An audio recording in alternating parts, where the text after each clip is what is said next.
ஒரு அழகான இளைஞன் விவசாயி ஒருவனின் மகளை திருமணம் செய்ய விரும்பி அவனிடம் சென்று அனுமதி கேட்டான்.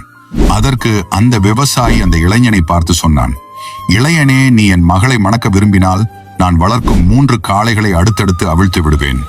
அதில் ஏதாவது ஒன்றின் வாலை நீ தொட்டால் போதும், என் மகளை மனம் முடிக்க சம்மதிக்கிறேன் என்று சொல்ல அவனும் ஒத்துக்கொண்டான். மாடுகள் அடைக்கப்பட்டிருந்த தொழுவத்தின் கதவுகள் திறந்தது. முதலில் ஒரு மாடு வந்தது. மிகவும் முரட்டுத்தனமான தோற்றம் கொண்ட அந்த மாடு சீறியபடி பாய்ந்து வந்தது. அதை பார்த்த இளைஞன் வாளை பிடிக்க தயங்கி அடுத்த மாட்டை பார்க்கலாம் என்று விட்டுவிட்டான். சிறிது நேரத்தில் அதை விட பெரிய மாடு வெளியே ஓடி வந்தது. பார்க்கவே பயங்கரமான தோற்றம்.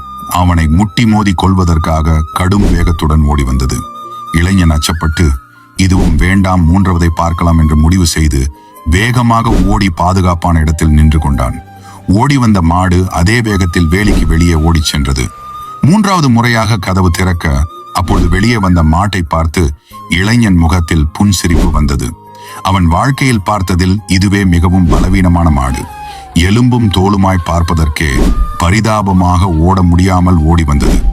இந்த மாட்டை விடக்கூடாது, இதைத்தான் நான் பிடிக்க வேண்டும் என்று தீர்மானித்து அதன் வாலை தொட தயாராக இருந்தான். மாடு அருகில் வந்ததும் ஒரு தாவு தாவி மாட்டின் வாலை தொட போனான். ஆனால் அதிர்ச்சி அடைந்தான். ஆம், அந்த மாட்டுக்கு வாலே இல்லை. ஆம் நண்பர்களே, நமது வாழ்க்கையும் இப்படித்தான். அது பல வாய்ப்புகளை நமக்கு வழங்குகிறது. ஆனால் அடுத்தடுத்து வாய்ப்புகள் இருக்கிறது என்ற எண்ணத்தில் சில நல்ல வாய்ப்புகளை நாம் தவறவிடுகின்றோம். முதல் வாய்ப்புகளையே இறுதி வாய்ப்பாக நினைத்து நாம் அதை பயன்படுத்தும் போது நாம் வாழ்க்கையில் வெற்றியடைய முடியும்.